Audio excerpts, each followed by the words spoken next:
Okay, hello, it's January 24th, 2020. Welcome to the weather update. We're going to look at some of the temperatures and tomorrow's rain and storm in this weather update. Across the island, temperatures are exceeding 50 degrees, which wasn't expected, but they are exceeding 50 degrees, particularly in the middle of the island.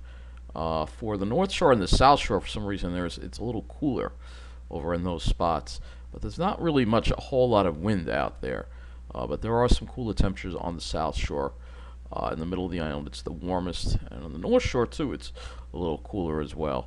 Uh, and if we go into New Jersey, I'm surprised it's not really that much hotter there. It's actually upper 40s. Actually, a little cooler in Toms River because there's an east wind, so a little bit cooler. Again, we have this just light and variable wind conditions, so the winds are kind of, if you're by the water, they'll be coming off the water. And if you're not and you're inland, you're well into the mid 50s. So around Trenton, they're in the mid 50s. And same thing, well, North Jersey in the low 50s. If we look at our other temperature map, you'll see the same deal. 46, 45 at West Hampton, 48 at Islip, 50 at Farmingdale, 48 at JFK. You have some variability in the temperatures today, but it is quite a mild day outside. There is some sunshine and some high clouds involved with that sunshine too as well, which we'll actually look at right now. So you'll see the high clouds. We're dealing with some high clouds. So it's not a nice blue sky, but there is the sun. The sun is out, but we do have a lot of high clouds around as well. 50 degrees in Central Park, and we'll look at some of the observations here too. 50 at Farmingdale, and let's look at West Hampton. 46 at West Hampton. So not like I said, not a whole lot of wind out there. So these are the advisories. We have a coastal flood statement and a coastal flood watch in effect. So we'll first look at the coastal flood statement, and this is for the shorelines of Long Island. And there could be a minor flooding of the more vulnerable locations along the waterfront and shoreline. And this is from 6 a.m. to 10 a.m. on Saturday. And then we have this coastal flood watch in effect as well for the South Shore, and for some reason nothing's coming up. So we'll go to the models now, and we're going to take a look and see what the storm is going to look like as we go into tomorrow. Looking at the GFS here, you will see the rain doesn't really get started until the afternoon, and then we get this really heavy rain over us from the afternoon and through the evening, and then ending later in the evening.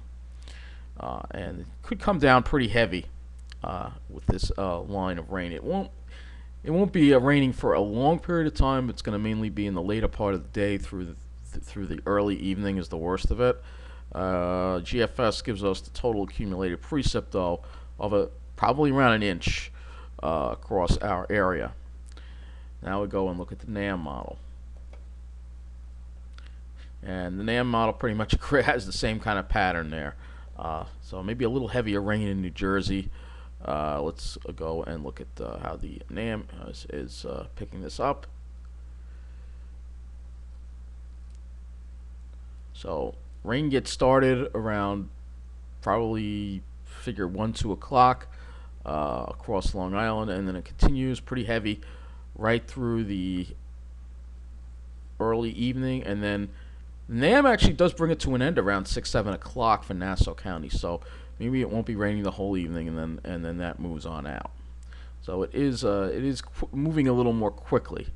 Let's look at the dew point here. I'll just show you the humidity that's involved with this system here. Oh, this doesn't go as far out on the dew point.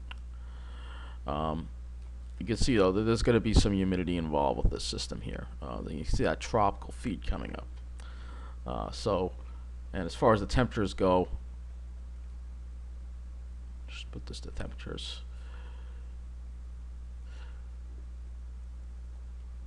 You'll see that there'll be some warm air coming in. This is the 18Z NAM, which I don't have as much in. You can see the warmer temperatures that will be coming in with the rain, and that'll make sure it stays in the rain form. And the other concern, of course, would be the wind. So This is why you have these coastal flood advisories in effect here.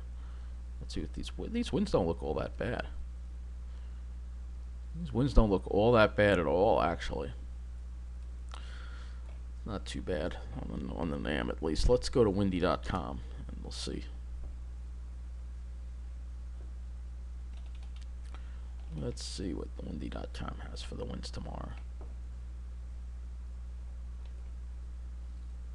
Yeah, windy's a little more, it's mainly along the coast, and you're going to have this easterly, southeasterly wind, and that's why you have those coastal flood advisories in effect. I think this is sustained, so this model seems like it's a little more,